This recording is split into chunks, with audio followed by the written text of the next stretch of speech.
Labdien, cienījamās dāmas, godātie kungi, labdien, draugi! Esmu dzimusi, dzīvoju un strādāju Latgalē, vienā no skaistākajiem mūsu dzimtenes novadiem. Latgale ir īpašs novads. Tā atrodas pie triju valstu robežām. Šeit dzīvo daudzu tautību pārstāvi. Tā ir bagāta ar ezeriem un mežiem, atpazīstama ar cilvēku viesmīlību, atklātību, sirsnību un darba mīlestību.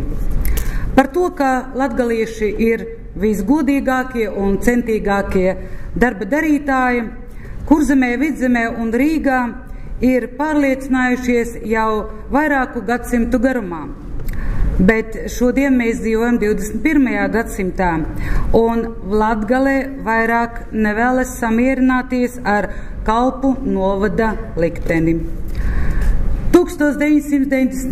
gadā, kad mūsu valsts atguva neatkarību, Latgalē, atzīsimies, bija attīstīta rūpniecība, lauksaimniecība, transporta infrastruktūra, un arī jāatzīst tas, ka pēdējo 20 gadu laikā vairākums no tā visam, diemžēl, ir sagrauts.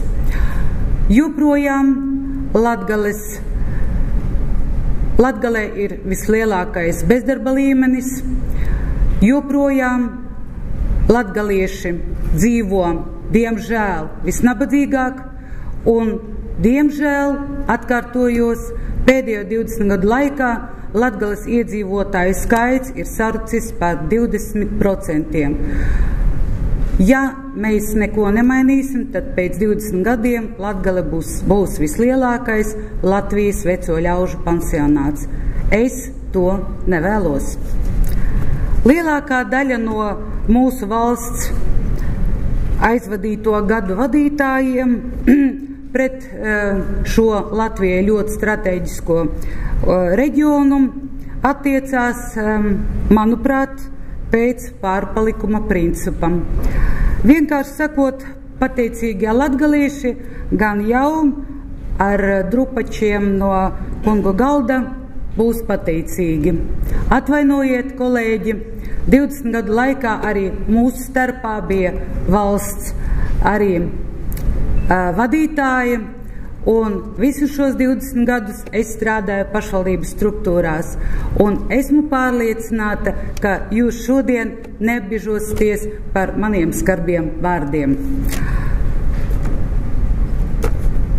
Neskatoties uz to, ka Latgalē atrodas otra lielākā Latvijā pilsēta Daugavpils, arī reģionam ļoti svarīga pilsēta Rēzekne, kur ir ļoti liels un bagāts rūpnieciskais potenciāls, lieli dzelzceļa mezgli, ievērojama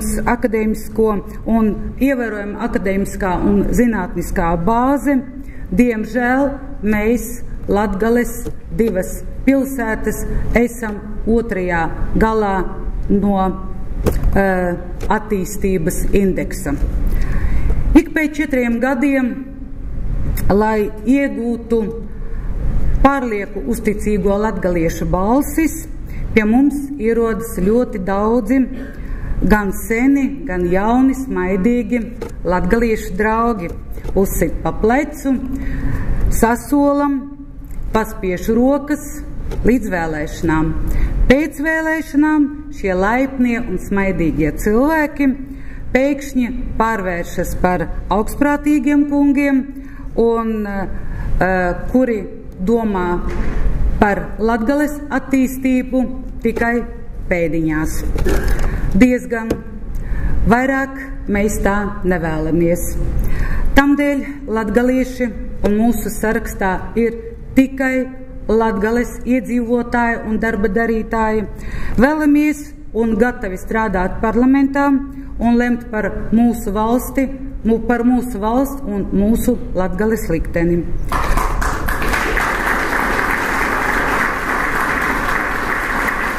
Man ir tas gods būt pirmajai sarakstā starp Latgales pārstāvjiem, kuru profesionalitāte, pieredze, augsta līmeņa vadītprasme, panākumi biznesā nav apšaubāmi. Tie ir cilvēki, kuri neskatoties uz grūtībām, kuri bez palīdzības dara visu, lai attīstītu Latgalē ražošanu, māca bērnus, ārstē slimniekus, būvē ceļus un ir pārliecināti, atklāti pārliecināti, ka Latgalē būs arī gaiša nākotne.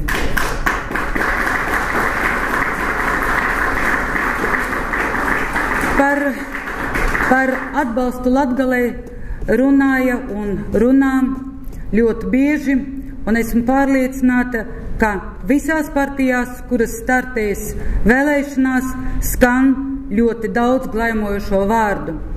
Un teikšu atklāti, runātāju ir ļoti daudz, bet reālu palīgu Latgalē diemžēl nav tik daudz. Bet ir viens, par kuru es šodien varu ar lielu pārliecību runāt. Es gribu runāt par Aināru Šleseru. Es viņu pazīstu 8 gadus. Mēs strādājam roku rokā 8 gadus. Tas ir tas cilvēks, kuram darba leksikā nav to vārdu, kuru es kā latgaliete ciest nevaru. Varbūt, iespējams, paskatīsimies.